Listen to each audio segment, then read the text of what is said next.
Navigating Structural Racism and Prejudice, the Asian American Experience, an individual multimedia presentation by Vincent Wong. The racism that Asian Americans face is becoming increasingly prevalent in today's society. Stereotypes single out Asian Americans as the model minority, and which has contributed to the increased discrimination that Asian Americans face in their daily lives. With current events like the COVID-19 pandemic augmenting this prejudice, Asian Americans are not seen as a catalyst for change in their factor. However, history has time and time again shown how other minority groups have succeeded in doing this very action, shown through African Americans during the Civil Rights Movement and Native Americans in more recent years with their Indian trust funds off with the government. The plight that Asian Americans face raises, so with all this in mind, the plight that Asian Americans face raises the question, would standing up against structural racism reduce Asian American prejudice and discrimination in today's society? First, let's explore the problem that many Asian Americans face in the status quo. Asian American hate and prejudice are high now due to current events and stereotypes that marginalize Asian Americans. Neil G. Ruiz and other researchers at Pew Research Center found that, quote, 78% of Asian adults have been treated as a foreigner in some way, even if they are U.S. born. However, this prejudice does not just stem from internal bigotry or biases, but instead stems deeper into society's perceptions of Asian Americans as a whole and structural racism in the status quo today. Jennifer Ng, who is the researcher and professor at Kansas University's Department of Educational Leadership and Policy Studies, writes that first invoked during the 19th century to create a comparative labor advantage between and among railroad barons to yield high profits through the cheapest labor forces, Chinese workers were typically fashioned as the model against which other immigrant groups like the Irish would aspire. This shows that the roots of Asian American prejudice stem deeper to structural claims that were made about Asian Americans, which have shaped these stereotypes and have shaped society's perception of Asian Americans today. In addition, Zara Abrams, who is a writer for the American Psychology Association, discusses the model minority stereotype, stating that it is a term used in the 1960s by academia and politicians to create a divide among racial minorities and downplay the role of racism in American society. And this shows the direct link where bigotry and internal prejudice has stemmed into structural stereotypes about Asian Americans today.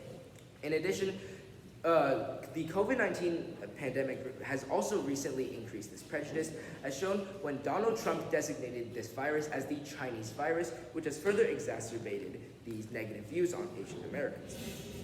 However, though there are obvious problems in the status quo today, Asian American inaction is also increasing this prejudice, and there are many facets that are doing this. First, Asian Americans are unable to speak up against this prejudice because this prejudice and racism is invisible in the Asian American households. Gabriel Levine, who is the editor-in-chief of the Cornell Daily Sun and writer for VOA News, wrote that the majority of Asian Americans adults said the challenges of racism were rarely discussed in households. They say that Asian American immigrants would rather swallow the bitterness and pain of their suffering instead of speaking out. This shows that wiser immigrants of Asian Americans right now don't think that this pain is worth it, and they would don't think that speaking up is worth it, and they would rather keep the pain to themselves. Second, there is not enough advocacy and prejudice right now in the public eye, and the current advocacy is invisible. Jennifer Lee, who is the Julian Clarence Levi Professor of Social Sciences at the Columbia University, wrote in Brookings that the invisibility of anti-Asian racism is a reflection of the invisibility of Asians in the American imagination.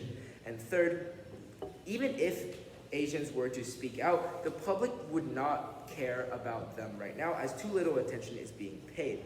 Levine writes that a survey of 7,000 respondents found that most Asian Americans think too little national attention is being paid to them right now, showing that changes must be made to solve the problem in the status quo, which involves Asian Americans changing the perspectives that they have on racism themselves, as well as changing society's view on them and their ability to become a catalyst of change, which leads to my claim, which is that Asian Americans are able to reduce prejudice. Now, if we looked at everything I just gave you with the problem and Asian American inaction, one would conclude that this is physically impossible. However, empirical data from history has shown this is possible and just requires a radical change. Specifically, the artwork Confrontation on the Bridge by Jacob Lawrence shows how African American protesters, even when faced with harmful authoritative powers, were able to speak up against their injustices. In this image, the dog represents prejudice and hate from the society. However, the African Americans' resilience shows how standing up against prejudice, even in the face of violence, could spark change in society. This relates to Asian Americans, as they can replicate the African Americans' movement to gain public recognition for their noble causes. And however, even if a solution were viable, it could be argued that this solution wouldn't work. However, this has shown again in the past through Eloise Cobell's story. When Eloise Cobell, who is a Native American advocate and lawyer, found that the U.S. government had been misplacing Indian trust funds for years, which had caused many natives to go without electricity and running water on reserves, she filed a lawsuit in 1996. After 15 years of grueling work and being constantly ignored by the Supreme Court, Cobell finally achieved her goal by settling the dispute and receiving a $1.5 billion settlement from the U.S. government. This is another example of how minority groups have stood up against injustice and prejudice in society, and this paints a clear picture of how Asian Americans can successfully reduce the structural discrimination that they face in society by speaking out against the status quo's flaws. So, what solution would even be viable and make an impact for Asian Americans? Kim Bissonnette, a writer for the American Foreign Service Association, advocates for raising awareness to combat Asian American prejudice. She wrote that Asian Americans can no longer be silent and that radical change is a must, citing that raising awareness regarding Asian American prejudice involves speaking up and being proactive in society. By raising awareness, Asian Americans can create a change in society and grow one step closer to reducing the structural racism in society today. Since the solutions Bissonnette wrote are currently very weak in the status quo, it could be presumed that if Asian Americans were to make an effort to do what is missing in society, a radical change would happen through raising awareness, which would work to prevent the problem and solve for the inaction. Thus, this brings us to the solution. If the actions of African American advocates have shown how courageous efforts to stand up against prejudice and racism in the status quo have caused change, which is shown in Lawrence's artwork of Confrontation on the Bridge. And if Asian Americans stood up against this prejudice, they can reduce the impact of society's bigotry against them. If done successfully, as shown through Eloise Cobell's story of when the government was misplacing trust funds and she worked against it.